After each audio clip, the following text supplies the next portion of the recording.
Dear student, आज हम आपको कंपनी लॉ के बारे में बताएंगे जो कि बीकॉम थर्ड सेमेस्टर का सब्जेक्ट है। कंपनीज एक्ट 2013 लागू होता है कंपनी लॉ में। कंपनी अधिनियम 2013। आइए कंपनी को जानने से पहले हम जान लेते हैं कि सोल प्रोप्राइटरशिप क्या होती है। सोल प्रोप्राइटरशिप जिसमें अकेला व्यक्ति पैसा लगाता है, प्रॉफिट भी उसी का होता है और लॉस भी उसी व्यक्ति का होता है। जैसे मान लीजिए मिस्टर एक्स ने पैसा लगाया तो प्रॉफिट भी मिस्टर एक्स का ही होगा और लॉस भी मिस्टर एक्स का ही होगा। उसके बाद पार्टनरशिप आती है। जब व्यक्ति अपनी पूंजी को बढ़ाते हैं तो पार्टनरशिप करते हैं। इसमें कम से कम 2 व्यक्ति होते हैं और ज़्यादा से ज़्यादा 100 लोग होते हैं।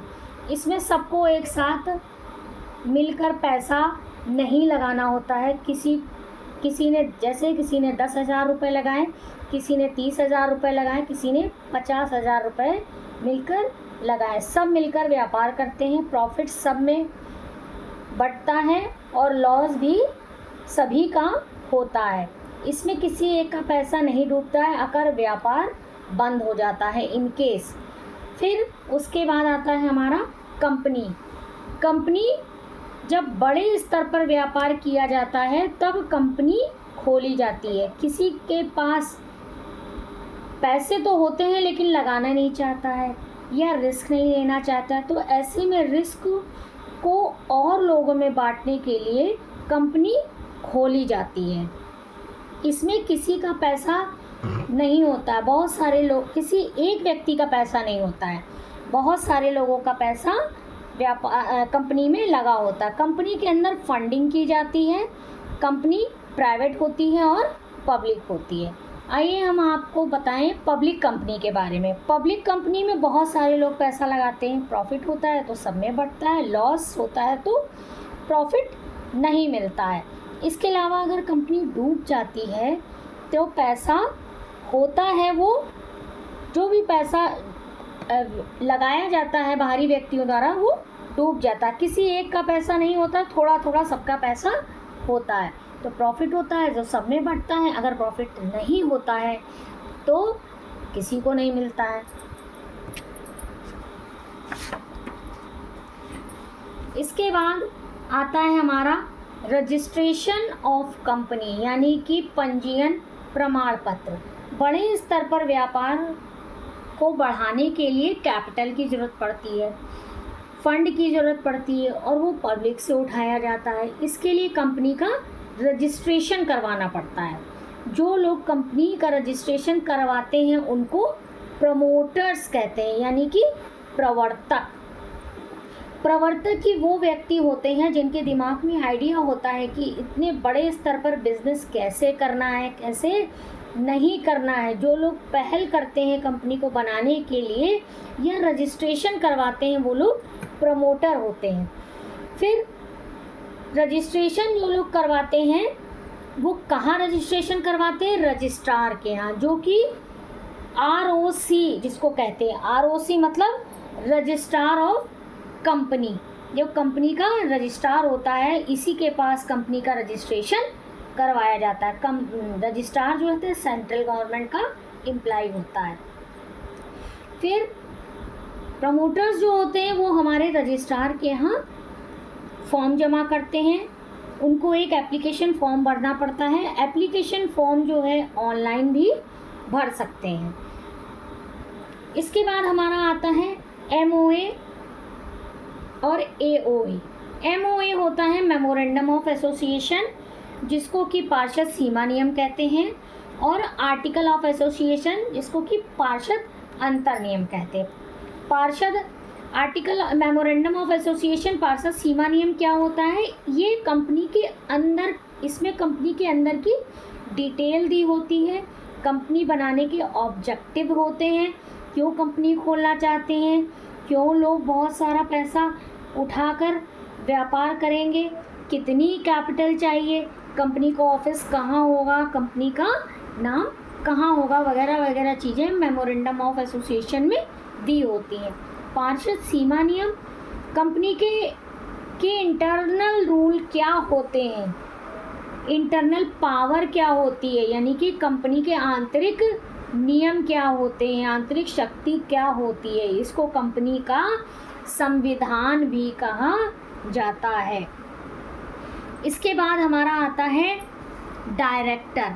डायरेक्टर कौन होता है? इसको हिंदी में संचालक भी कहते हैं। जिस व्यक्ति को DIN नंबर मिल जाता है, DIN number director identification number, वो व्यक्ति किसी भी कंपनी का डायरेक्टर बन सकता है। जैसे फॉर एग्जांपल वोट देने के लिए 18 साल की एज हो सकती है और उसके लिए वोटर ID होना चाहिए। इसी तरह किसी भी कंपनी का डायरेक्टर बनने के लिए DIN नंबर होना चाहिए। इसके बाद आता है हमारा फीस जमा करते हैं।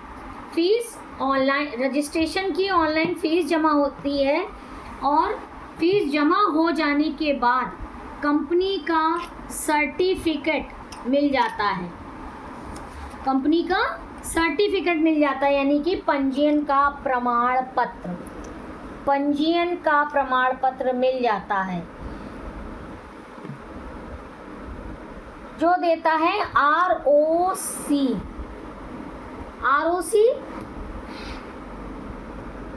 ROC क्या करेगा कि, यानी कि ROC कौन होता है? Registrar of company.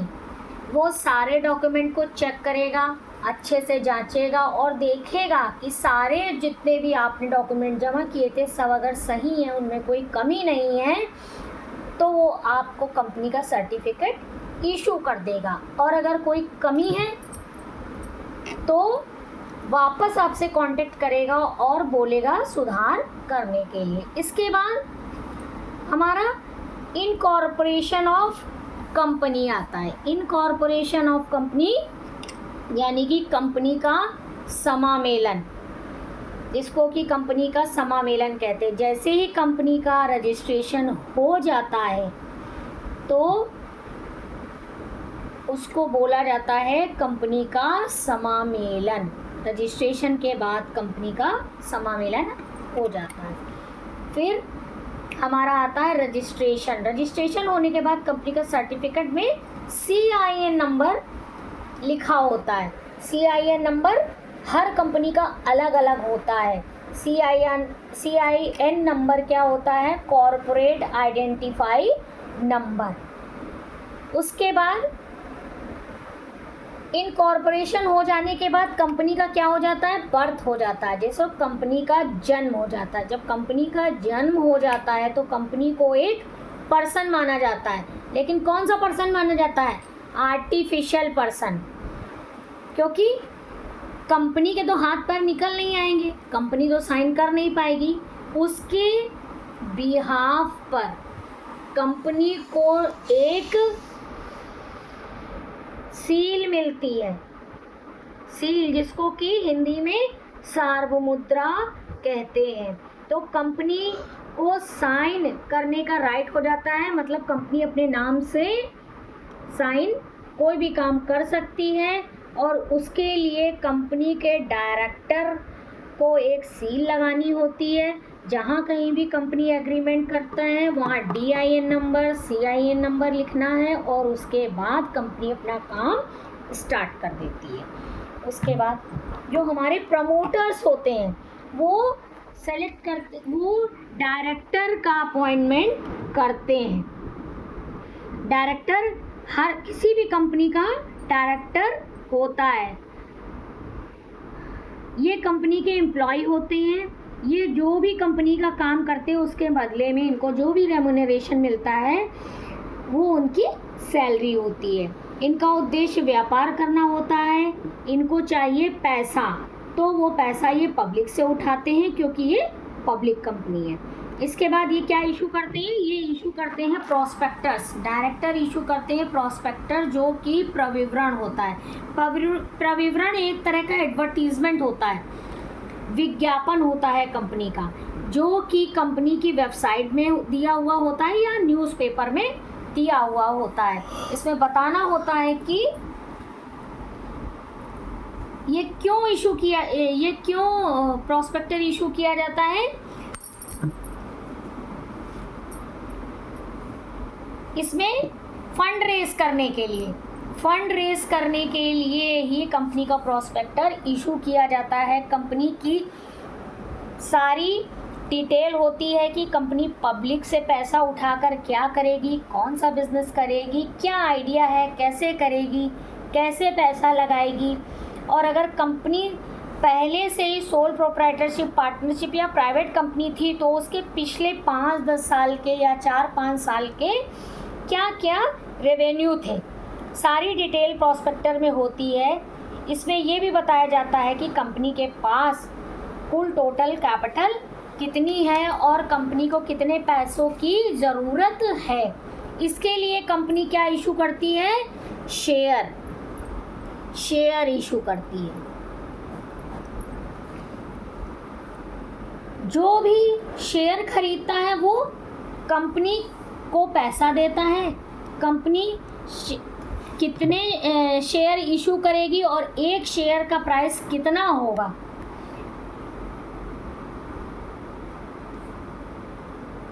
ये भी प्रॉस्पेक्टर में डिटेल इसकी लिखी हुई होती है।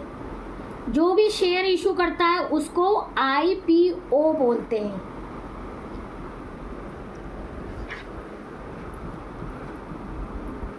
IOP मतलब